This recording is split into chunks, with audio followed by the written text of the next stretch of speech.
7-де 11-ші есеп. Мына есепті біз x-тің мәндерін табуымыз керек қой. Ең алдымен біз бүйтейік. Мына қосындыны немесе айырымды біз көбейтіндіге түрлендіре аламыз, иә. Егер синус альфа азайтылған синус ветта деп келсе, біз оны көбейтіндіге түрлендіре аламыз, иә. Ол үшін 2 көбейтілген синус альфа минус ветта бөлінген 2 көбейтілген косинус альфа плюс ветта бөлінген 2. Альфа ветта деп отқан мына жердегі бұрыштар, иә, аргументтер. Сонда біздің жағдай синус 2 дейміз. Бізде синус альфаның орнында 6х тұр, веттаның орнында 4х тұр. Мына түрде жазуымыз керек, біз теңдіріп мына түрде. Сонда 2 көбейтілген синус альфадан веттаны азайтқан. Демек 6х-тен 4х азайтамын. 6х азайтылған 4х бөлінген 2 көбейтілген тағы косинус деймін. Енді альфаға веттаны қосқан, сосын 2-ге бөлген. Демек 6-ға 4х-ті қосамын, 6х-ге 4х-ті. Оны бөлемін 2-ге. Тең болады 0-ге. Сонда 2 көбейтілген синус. Мына жерде 6х-тен 4х-ті жазсақ 2х, оны 2-ге бөлсек, 2х бөлінген 2 болады. Көбейтілген косинус 6х-ті 4х қосақ 10х бөлінген 2. Тең болады 0-ге. Осы жерде 2 көбейтілген синус 2х-ті 2-ге бөлсек х қалады. Көбейтілген косинус 10х-ті 2-ге бөлсек 5х қалады. Косинус 5х тең болады 0-ге. Осы жерден 2-ні теңдіктің келесіне бөлу қойып жіберейік. Сонда синус х көбейтілген косинус 5х тең болады 0-де 2-ге бөлемін 0. Енді орталары көбейту және тең 0-ге деп тұрса, онда жеке-жеке 0-ге теңестіре аламыз. Сонда синус х тең болады 0-ге деймін. Келесі косинус 5х тең болады 0-ге. Осы жерде х тең болады арк синус 0 деп жазамын. Қосылған пи n болады. Мұндағы n тиісті z-ге. Х тең болады синусты қай кезде 0-ге тең болады? 0-ге тең болады 0 градуста. Онда жазбай ақ қояйын, бірден пи n жазайын. Пи n мұндағы n тиісті z-ге. Енді бұланы шығарайын. Мына жерге жазбайын. Косинус 5х тең болады 0-ге. Мұнан кетіріп тастайын. Жеке-жеке 0-ге теңестірем ғой сонда. Мына жерде 5х тең болады. Мына жерде арк косинус 0 жазамын, 0 деп. Қосылған пи n. Мұндағы n тиісті z-ге. 5х тең болады. Косинус қай кезде 0-ге тең болады? Пи бөлінген 2-де. Пи бөлінген 2. Қосылған пи n. Мұндағы n тиісті z-ге. Енді осы жерде х табатын болса, х тең болады. Мына 5 көбейтіліп тұр, теңдіктің келесі бөлу болып барады. Сонда мына 2-ге көбейтіледі. Пи бөлінген 10 болады. Қосылғанда пи n деп 5-ге бөлсем, пи n бөлінген 5. Мұндағы n тиісті z-ге. Немесе кейде мынаны былай жазады. X пи бөлінген 10 қосылған жерде пи бөлінген 5 көбейтілген n деп. Мұндағы n тиісті z-ге деп. Бәрібір нәрсе n бар пи-ға көбейтілген пи n дейтін нәрсе шығады ғой, иә. Сонда біз түбірлерін таптық. Мынау пи n, жаңағы пи n n тиісті z-ге, және мынау бізде түбір. Келесі бізде косинус 5х қосылған косинус 3х тең болады 0-ге.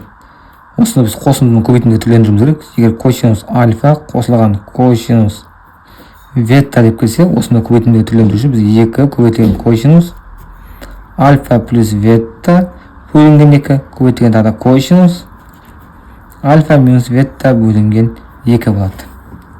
Демек, біздің жағдайымызда альфа дегеніміз, альфа дегеніміз 5х-ге тең болып тұр, ал ветта дегеніміз 3х-ге тең болып тұр. Демек, мына бізде косинус, мынау бізде мына жағы мінекей.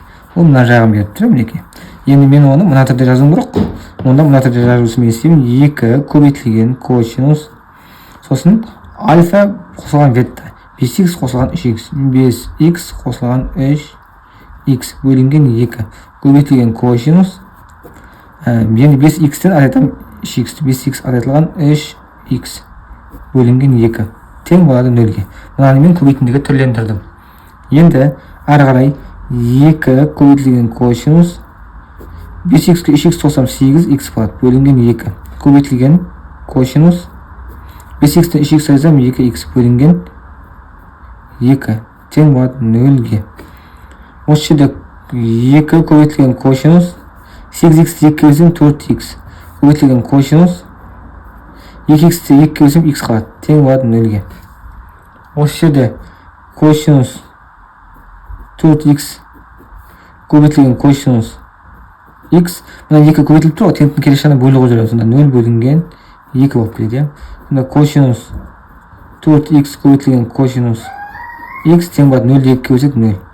Енді бұл орталарды көбейту және ол 0-ге тең болып тұрса, жеке 0-ге теңестіре аламыз. Сонда бірінші біз мына жерге жазайын. Косинус 4x тең болады 0-ге деймін. Келесі косинус x тең болады 0-ге. Мынаны 0-ге теңестірдім, сосын мынаны 0-ге теңестірдім. Жеке 0-ге теңестіреміз. Сонда 4x тең болады. Мынаны біз косинус 0-ге арк косинус 0 болады. Қосылған пи n болады. Мұндағы n тиісті z. 4x тең болады. Мына жерде арк косинус 0 деген сөз, косинус қай кезде 0-ге теңеседі деп тұр ғой, қай бұрышта? Пи бөлінген 2-де, қосылған пи n. Мынаның орнында пи бөлінген 2 деп жаздым. Сосын пи n-ді жаздым, және n тиісті бүтін сандар жиыны. Енді x-ті табатын болсақ, 4 көбейтіліпті, теңдіктің келесі жағына бөліп отырады. Пи бөлінген 2-ні 4-ге бөлсек, 2-ге барып көбейтіледі, 4, сонда пи бөлінген 8 болады. Қосылған пи n-ді 4-ге бөлсек, пи n бөлінген 4 болады. n тиісті z-ге. Кейде бұны осылай деп жазады, кейде былай жазса да ол қате болмайды. Екеуі бір нәрсе негізінде. Пи бөлінген 8 қосылған. Бұнан кейде былай жазады, пи бөлінген 4 деп көбейтілген n деп жазады кейде. n тиісті z-ге. Бәрі бір нәрсе негізінде n бар пиға көбейтілген кезде осы нәрсе ғой. Сонда мына өзі жауап болып тұр. Былай да жазады деп сіздерге көрсетіп жатырмын. Келесі осы жерде мына жерде x табатын болсақ, x тең болады косинус арк косинус 0 дейміз. Қосылған пи n, мұндағы n тиісті z-ге. Енді x тең болады арк косинус 0. Косинус қай кезде 0-ге тең болады? Пи бөлінген 2-де. Және қосылған периоды пи n. Мұндағы n тиісті z-ге. Сонда бізде екі түбірі бар екен. Ол бізде мына x тең бар пи бөлінген 8 қосылған пи бөлінген 4 көбейтілген n. Немесе мына ғой, x тең бар пи бөлінген 8 қосылған пи n бөлінген 4 дейтін бір түбір бар екен. Және x тең болады пи бөлінген 2 қосылған пи n. Енді осы жерде мен мысалға бетейін. Мына жерде n деген бұл бүтін сандар. n-нің орнына біз 0 деп берсек болады, n-нің орнына -1 деп берсек болады, n-нің орнына 1 деп берсек болады, n-нің орнына 2 деп берсек болады, n-нің орнына 1000 деп берсек те болады деген сияқты нәрсе ғой. Енді мен n-нің орнына қазір 0 деп берейін. 0 деп берсем, x-ім қалай болады? Мына жерге 0-ді қоямын, тек қана пи бөлінген 2 қалады. Өйткені пиге 0-ді көтсем 0, пи бөлінген 2 қосылған 0, ол пи бөлінген 2 болып қалады. x-ім пи бөлінген 2 болды. Енді осы жерде пи бөлінген 2-ні апарып, мына жерге апарып, бастапқы мынау бар ғой мінекей. Мына жерге қоятын болсам, мына өрнектің мәні 0-ге тең болады деп тұр ғой. Олай болса қояйын. Мына жерде косинус, мысалға көрсетіп жатырмын сіздерге 5, жоқ мына жерге қазір косинус 5 көбейтілген пи бөлінген 2 деймін. Пи бөлінген 2. Және қосылған косинус 3 көбейтілген пи бөлінген 2 тең болады 0-ге. Енді мына бізде косинус 5 пи бөлінген 2 болады. Қосылған косинус мына бізде 3 пи бөлінген 2. 3 пи бөлінген 2 тең болады 0-ге. Енді косинус 3 пи бөлінген 2 дейтін мына жерде 0-ге тең. 5 пи бөлінген 2 деген бізде. Мынаны мен былай жазайын. Пи косинус 5 пи бөлінген 2 дейтін мен 4 пи қосылған пи бөлінген 2 деп жазсам болады. Жоқ, 4 пи емес. 2 пи қосылған 2 пи бөлінген 2 деп жазсам болады. 2 пи қосылған пи бөлінген 2. Өйткені мына жерге ортақ бөлім 2 деп берсем, 4 пи қосылған пи қоссам 5 пи бөлінген 2 шығады. Мына жерде мынау бізде не болады? Жаңа айттым 0 болады. Тең болады 0. Мына жерде 2 пи плюс пи бөлінген 2. 2 пиге пи бөлінген 2-ні қоссақ, ол косинус пи бөлінген 2 шығады. Пи бөлінген 2 қосылған 0 тең болады 0-ге. Косинус пи бөлінген 2-де 0-ге тең, 0 қосылған 0 0-ге тең, теңдіктің оң жағы 0-ге тең. Сонда осы нәрсе теңдік бізде орындалады деген сөз ғой мінекей. Мен сіздерге мынау керек емес, негізінде керек емес. Просто сіздерге бір қосымша ақпарат ретінде айтып жатырмын. Мынау керек емес негізінде. Просто сіздерге түбірлері осы болады. Өйткені мына мәнді қойған кезде мынау 0-ге теңеседі деген сөз ғой.